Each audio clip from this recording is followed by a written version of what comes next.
Hey, welcome back. Today I speak with Daniel from Phoenix, Arizona. I was recently scrolling on Instagram and the algorithm put his guitars in front of me, and I stopped mid scroll because the designs just really caught my attention. Daniel turns out to be a new builder. He's got fresh new designs. I really love the way these guitars look, they really are sharp looking. And join me here. We'll hear about his journey building these three new designs. Hey, Daniel, thanks for joining the channel. I'm very grateful for your time and thanks for stopping in. How are you? I'm great, Brian. Thanks for having me here. I'm a big believer in what you're doing and really appreciate the opportunity to participate and showcase some of my work. Yeah, absolutely. Well, I'm happy to have you here. I'm trying to think of how I found you or came. I think you just popped up on my algorithm. And I have to say that your guitars that you built kind of stopped me in my scroll. They were just gorgeous designs. Thank you. You've got three new models out. Is that right? That's correct. I have three new models that started back in August and recently completed the Model 3, I would say within the last month or so. Very, very cool. Great designs. We'll get into them in a second. But before we talk about those guitars, tell me about your background with guitars. How did you get into building? What were these? Is this kind of your first project? Tell me all about it. I think my story starts like many others out there in high school. I played guitar and I was a bit of a wayward child in high school, and I needed some added credits to graduate. And they had put me in a manufacturing technology class, and it was mainly for metalworking. And the teacher there, Mr. Hunt, he let me do woodworking for my class project, and he had wrote to Fender out in Corona to donate some templates and some blanks, and that was kind of the start of it. And then fast forward about 15 years, after school was done, after I was established in a career, wife and kids kind of established as well, I had revisited guitar building and bought a desktop CNC. Practiced on other kind of big brand designs, the standard solid body kind of common profiles that are out there, and use that as a foundation to really optimize workflow and then get into more of the actual design of it myself. Very cool. Do you do any other woodworking, or was this kind of your way to get back into that hobby that you started as a kid? And I love that. I love when there's something that inspires us or sets a spark in us when we're a kid, and it's really cool as adults to come back to that. Tell me about like the kind of woodworking you do.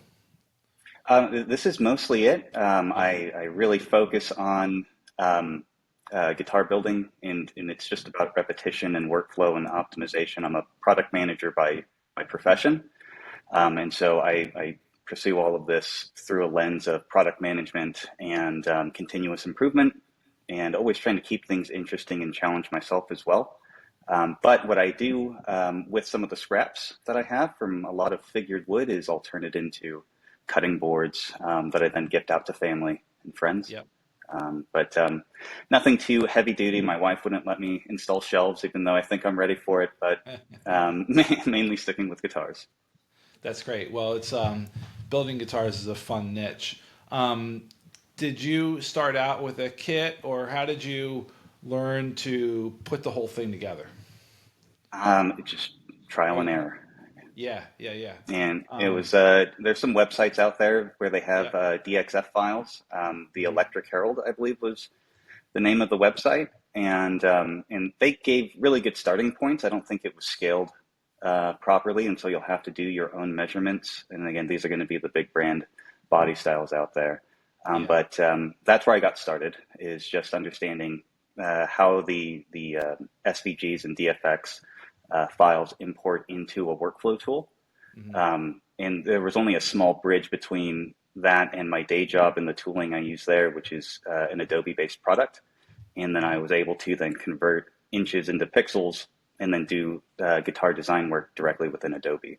And so that's Sweet. what really got me into the next phase of designing my own. Are you doing? I'm sure you're doing the bodies on the CNC. Are you doing the necks as well on the CNC? Great question. And I have an example of that. And I'm still, again, to all the things I'm trying to learn, I just started Yeah, getting into 3D modeling. And so this is really how far the CNC can take me of just making a blank stock of the neck that still yeah, needs to be shaped manually. And this one I'm preparing to shape manually by putting in my facet markers. And then I'll start to chip away and shape the neck as I go. Ideally, just around efficiency and continuous improvement, I've learned to do that on the CNC through 3D modeling.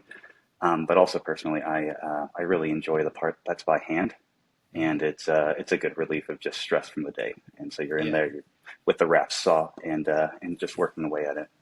yeah. That's really cool. I think I have a CNC machine. I do some woodworking.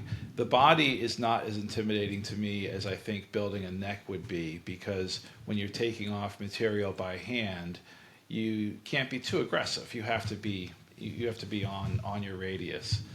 Yes, Um, yeah, there so are plenty of blooper reels along the way, and you just have to keep at it. And the good place to source your starter wood is from Home Depot. Just getting some yeah, maple, and you can actually find some real figured gems in there as well if you look frequently enough, and it's not terribly expensive.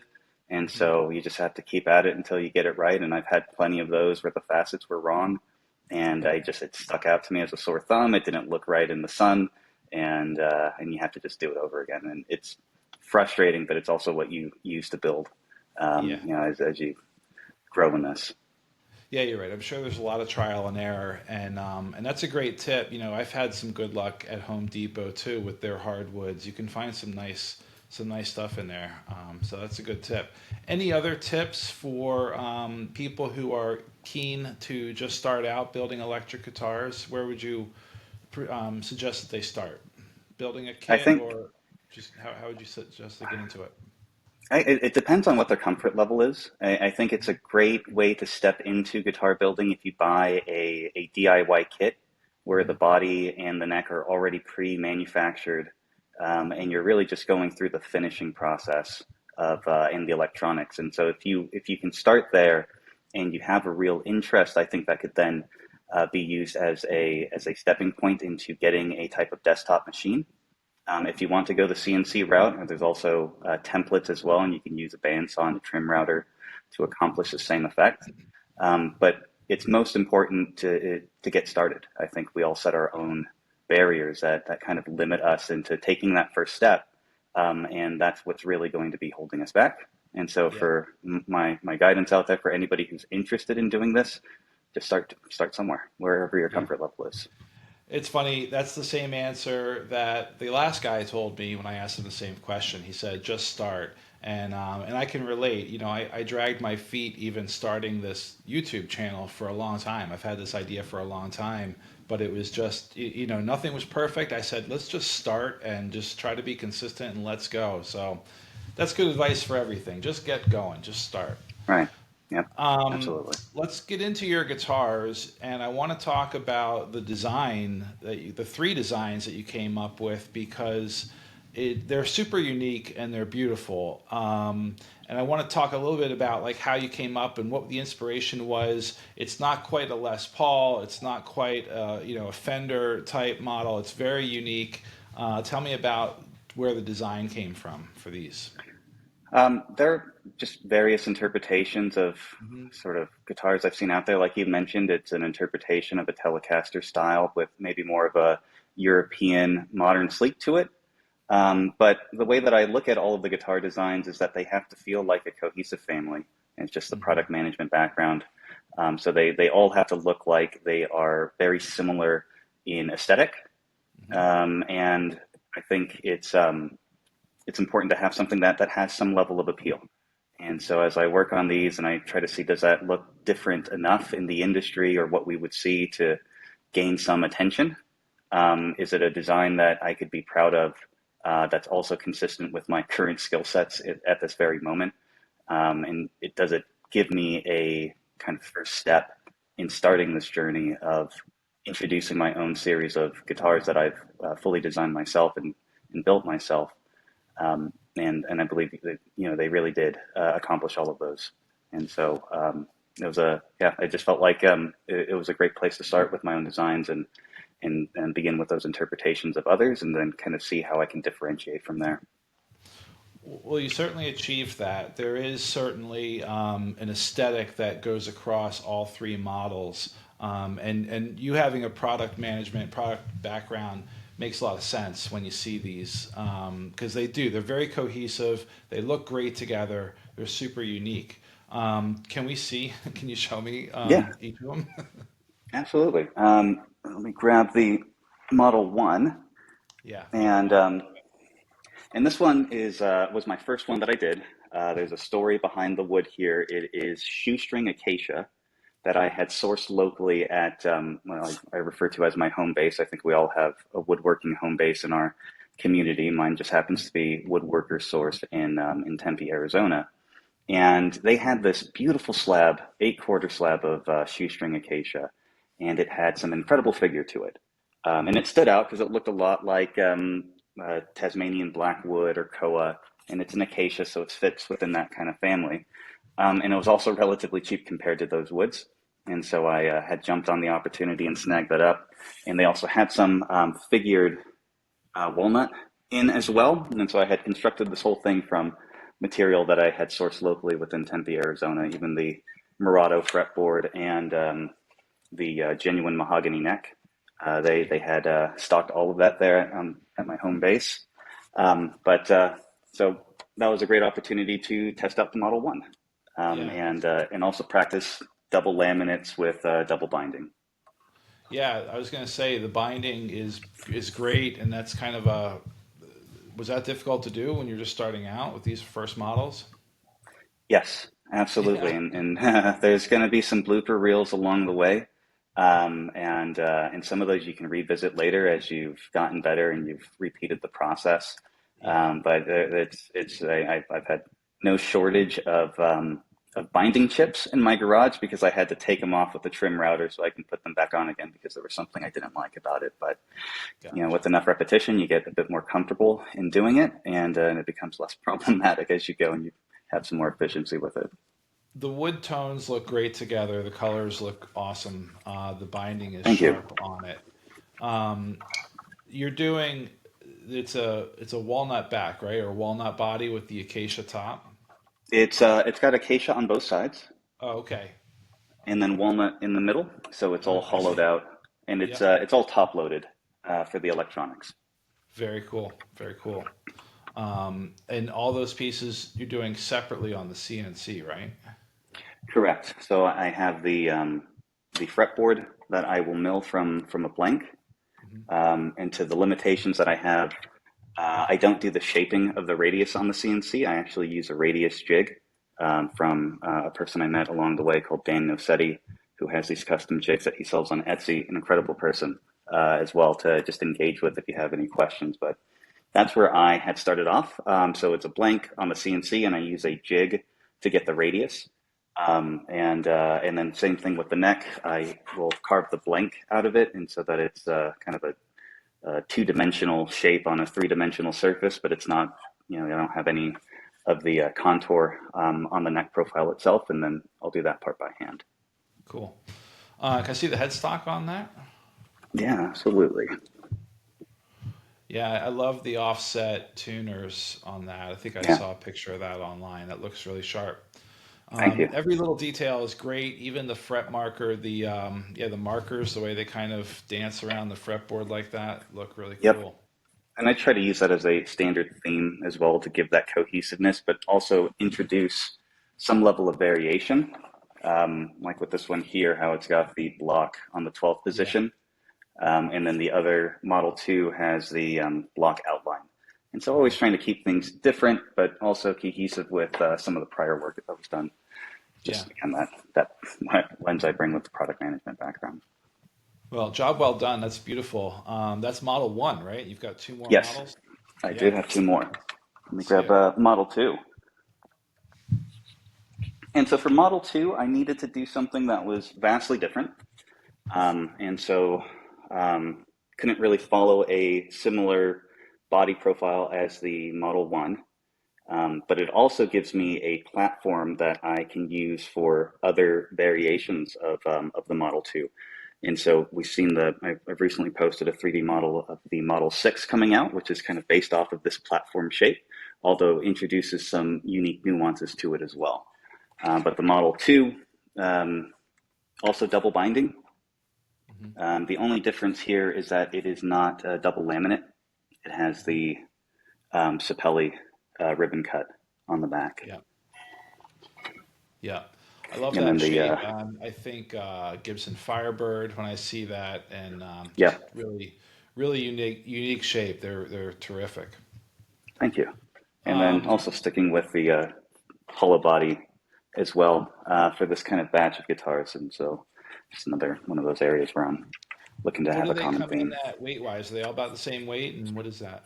No, they're not. Surprisingly, the Model 1 and that one in particular is pretty heavy because of the walnut. Hmm. The Sapelli, I would say this is coming in at about 5.5 pounds. Yeah. So Oh not wow, terrible. sweet. Yeah, very light compared to a semi-hollow or a solid body. Super light. And then what are you putting in them for electronics? All the same on each models? And what do you got going? Uh, they have some difference. Some are P90, but they're Hmm. all humbucker style, and so not the Hmm. single coil, just because of the tone quality I prefer. So these are P90 humbucker pickups, but then the Model 2 and I'm sorry, the Model 3 and the Model 1 both have mini humbucker pickups. Cool. But they all follow the three-way toggle, one volume, one tone, and the jack as well. I noticed on that, lift that up again. I see that the center column there where the humbuckers are, that's kind of raised up from the rest of the guitar face. Is that right? Yes, it has a Yeah. slight offset to it, Yeah. and so also reflected in the binding work as well. And that actually helps accomplish a construction challenge, which is when you're top loading the electronics, making sure that your laminate isn't too thick, Yeah. where even a tall post on volume and tone pots couldn't be threaded into it. So it also helps overcome that challenge in manufacturing. Yeah. It looks sharp. I like the way it looks. And the gold looks great on that too. Thank you. Same headstock shape on that one? No, it has a unique headstock shape. Oh, This cool. is a reverse right style, Hmm. also with the mahogany that I sourced from Woodworker Source in Tempe.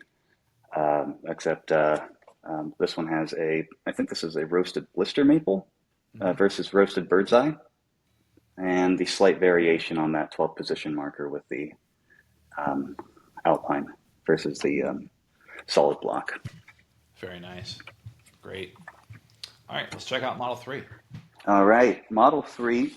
And so the thought with Model 3, and as I had mentioned, kind of using these all as platforms to build upon. And Model 3 is kind of the crossover between the 1 and 2, with some very common yet unique features when combined together. So it has more of the slanted shoulder from the Model Hmm. 2 while having a sleek horn similar to the Model 1. But then the rest of the body is a more kind of common rounded bottom. Um, and then this one here doesn't have any of the tremolo hardware. So kind of a Yeah, no, nuance it's to it as great. well. It's not easy to come up with a new guitar shape that is unique and stands out. I think that you've really accomplished that with this set. And again, Thank congrats you. on that. That's a job well done. That's really cool. I really appreciate it. The feedback has been overwhelmingly positive, which makes me feel like I'm heading down the right path. Hmm. This is kind of step one of this journey, and incredible kind of support from the community as well. So I know where can people find you and where are you selling them? Right now, it's just reach out through Instagram. I'd Hmm. like to get a bit more established with some kind of online presence, but just starting off with this limited series of first batch guitars to see what that's like, and then if there's continued interest in it, I'd continue to Yeah. kind of pursue building more out and taking a next step into building an online store. Yeah, super cool. Well, they're great. I'm sure that they'll get some interest. And it's Dimensional Guitars on Instagram, right? Correct. Dimensional Yep. Guitars on Instagram. Super cool. I'll link that down in the show notes. Let me see if I Thank have you. any other questions. Um, who do you who would you love to see play these guitars? If there was anybody out there who's a player, big name, small name, anybody that you would love to get their hands on your guitar, who would that be? I would truly want it to be somebody who it would get some enjoyment out of playing it. Like true, like they have it in their hands and they're proud of what they have. It makes them feel good. They are excited to play it. That's the ideal kind of person. I mean, it's Yeah, really more of did they get the experience from the guitar? And yes, I hope that they play it, but I hope that it also brings them some happiness as well. And yeah, so that's kind of cool. what sticks out more. Guitars always bring me happiness, so I'm Yeah, sure. and they're even great on a wall, right? And great in the Yeah, case, exactly. although you want them to be played, and you always Yeah, want to have time to play more. yeah.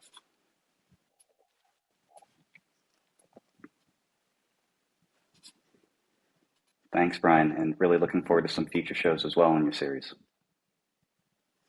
Thank you. Bye.